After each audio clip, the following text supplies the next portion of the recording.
আজ বলবো সেই 5টা সময়ের কথা যখন চুপ থাকাই তোমার সবচেয়ে বড় শক্তি। তুমি কি জানো তোমার জীবনের অনেক কষ্ট, অনেক সম্পর্ক ভাঙা, অনেক আফসোস শুধু একটা কথার জন্য হয়েছে। যদি ওই সময় তুমি চুপ থাকতে, হয়তো আজ গল্পটা অন্যরকম হতো। শোনো, জীবনের 5টা মুহূর্ত যেখানে নীরবতা তোমাকে বাঁচাবে। নাম্বার 1, রাগের সময় চুপ থাকো। রাগ হলো আগুন, আর আগুন যখন জ্বলে ওঠে তখন সে দেখে না সামনে কে আছে। মা, বাবা, স্বামী, সন্তান কিংবা নিজের সবচেয়ে প্রিয় মানুষটাও। রাগের সময় একটা কথা, একটা বাক্য কারোর বুকের ভেতর আজীবনের কাঁটা হয়ে থাকতে পারে। তুমি হয়তো 5 মিনিট পরে ভুলে যাবে, কিন্তু যার হৃদয়ে আঘাত করলে সে হয়তো 5 বছরেও ভুলতে পারবে না। ভাবো তো, হয়তো একটা সম্পর্ক ভাঙতো না, একটা ঘর অশান্ত হতো না, একটা শিশু তার মা বাবার ঝগড়া দেখে ভয় পেত না। রাগের সময় কথা বলা মানে নিজের হাতে নিজের সুখ নষ্ট করা। অনেক সময় আমরা ঠিক কথা বলি, কিন্তু রাগের ভাষায় বলি, আর সেই ভাষাই মানুষকে দূরে সরিয়ে দেয়। চুপ থাকা মানে হার মানা না। চুপ থাকা মানে নিজেকে বাঁচানো, নিজের সম্পর্ককে বাঁচানো, নিজের সম্মানকে বাঁচানো। মনে রাখো, রাগের 5 মিনিটের নীরবতা জীবনের 5 বছরের আফসোস থেকে ভালো। নাম্বার 2, সব তর্ক জেতার জন্য হয় না। কিছু তর্ক শুধু সময় নষ্ট করার জন্য হয়, শান্তি নষ্ট করার জন্য হয়, আর সম্পর্ক ভাঙার জন্য হয়। কখনো খেয়াল করেছো, একটা ছোট বিষয় নিয়ে শুরু হওয়া কথা ধীরে ধীরে ইগোর লড়াই হয়ে যায়। কে ঠিক কে ভুল এটা প্রমাণ করতে করতে দুজনেই একে অপরের মন ভেঙে দেয়। ফালতু তর্ক মানে যেখানে সমাধান নেই, শুধু শব্দ আছে; যেখানে যুক্তি নেই, শুধু জেদ আছে; যেখানে ভালোবাসা নেই, শুধু নিজের কথা প্রমাণের চেষ্টা আছে। তুমি যদি সেখানে চুপ থাকো, তাহলে তুমি হারবে না, তুমি জিতবে, কারণ তুমি শান্তি বেছে নিয়েছ। ভাবো তো, একটা তর্কে জিতে গিয়ে যদি সম্পর্ক হারাও, তাহলে সেটা কি সত্যি জেতা? একটা কথা কম বললে যদি একটা মানুষ বেশি দিন পাশে থাকে, তাহলে সেই চুপ থাকাটাই কি বড় না? জীবনে সব কিছুর জবাব দিতে হয় না, সব কথার উত্তর দিতে হয় না। কিছু কথা বাতাসে ভেসে যেতে দাও, কারণ তোমার সময়, তোমার মানসিক শান্তি এগুলো খুব দামি। মনে রাখো, বুদ্ধিমান মানুষ সব সময় বেশি কথা বলে না, সে জানে কখন থামতে হয়। ফালতু তর্কে জড়ানোর আগে নিজেকে একটা প্রশ্ন করো, এই কথাটা বললে কি সত্যি কিছু বদলাবে? যদি না বদলায়, তাহলে চুপ থাকাই সবচেয়ে বড় প্রজ্ঞা। নাম্বার 3, আজ বলবো সেই 5টা সময়ের কথা যখন চুপ থাকাই তোমার সবচেয়ে বড় শক্তি। তুমি কি জানো, তোমার জীবনের অনেক কষ্ট, অনেক সম্পর্ক ভাঙা, অনেক আফসোস শুধু একটা কথার জন্য হয়েছে।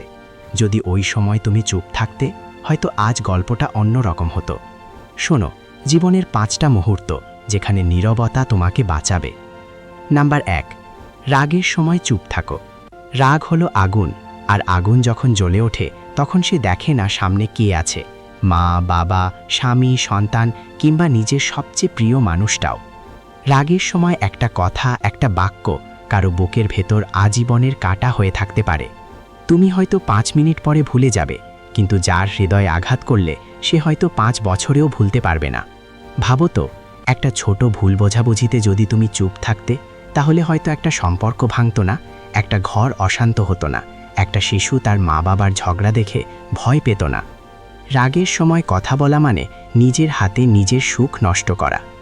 অনেক সময় আমরা ঠিক কথা বলি, কিন্তু রাগের ভাষায় বলি, আর সেই ভাষাই মানুষকে দূরে সরিয়ে দেয়। চুপ থাকা মানে হার মানা না, চুপ থাকা মানে নিজেকে বাঁচানো, নিজের সম্পর্ককে বাঁচানো, নিজের সম্মানকে বাঁচানো। মনে রাখো, রাগের 5 মিনিটের নীরবতা জীবনের 5 বছরের আফসোস থেকে ভালো। যখন তোমার দুর্বলতা নিয়ে জিজ্ঞেস করে, তখন চুপ থাকো।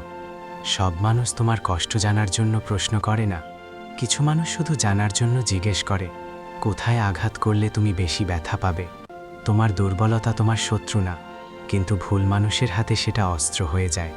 যখন কেউ খুব আগ্রহ নিয়ে তোমার ভয়, তোমার কষ্ট, তোমার ব্যর্থতা নিয়ে খোঁজ নেয়, তখন একটু থামো, নিজেকে জিজ্ঞেস করো, সে কি সত্যি আমার ভালো চায়? সবাইকে নিজের ভেতরের ভাঙা অংশ দেখাতে নেই, সবাই তোমার চোখের জল সামলাতে জানে না। কেউ কেউ সেই জল দিয়েই তোমার বিরুদ্ধে গল্প বানায়। তুমি যখন নিজের দুর্বলতা প্রকাশ করো, তখন তুমি তাকে বিশ্বাস করছো, কিন্তু যদি সে সেই বিশ্বাস ভেঙে দেয় তাহলে কষ্টটা দ্বিগুণ হয়। চুপ থাকা মানে মিথ্যা বলা না, চুপ থাকা মানে নিজেকে সুরক্ষিত রাখা। তোমার কষ্ট, তোমার সংগ্রাম সবাইকে জানাতে হবে না। জীবনে কিছু ব্যথা আছে যা আল্লাহ জানলেই যথেষ্ট, কিছু কান্না আছে যা শুধু সিজদায় ঝরালেই হালকা হয়।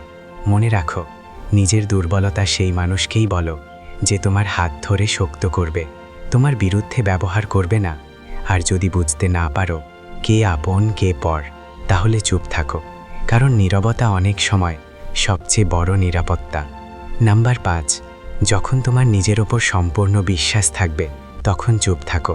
যেদিন তুমি সত্যি নিজের ওপর বিশ্বাস খাবে সেদিন তোমার আর কাউকে কিছু প্রমাণ করার দরকার হবে না। মানুষ তখনও প্রশ্ন করবে, তুমি পারবে, তোমার দ্বারা হবে, তোমার তো আগে হয়নি। কিন্তু তোমার ভেতরে যদি দৃঢ় বিশ্বাস থাকে তাহলে তোমার উত্তর কথায় না, তোমার কাজে হবে। মনে রাখো, যে মানুষ নিজের ওপর বিশ্বাস রাখে সে চিৎকার করে না, সে ঘোষণা দেয় না, সে শুধু নীরবে কাজ করে যায়। ফাঁকা কলসি বেশি শব্দ করে, ভরা কলসি চুপ থাকে। নিজের স্বপ্ন সবার সামনে বলে বেড়াতে নেই, কারণ সবাই দোয়া করবে না। কেউ কেউ সন্দেহ করবে, কেউ হাসবে, কেউ নিরুৎসাহিত করবে। কিন্তু তুমি যদি চুপচাপ নিজের লক্ষ্যে এগিয়ে যাও, একদিন তোমার সফলতাই তোমার হয়ে কথা বলবে। বিশ্বাস মানে অহংকার না, বিশ্বাস মানে শান্ত শক্তি, ভেতরের সেই শক্তি যা ঝড় এলেও ভাঙে না।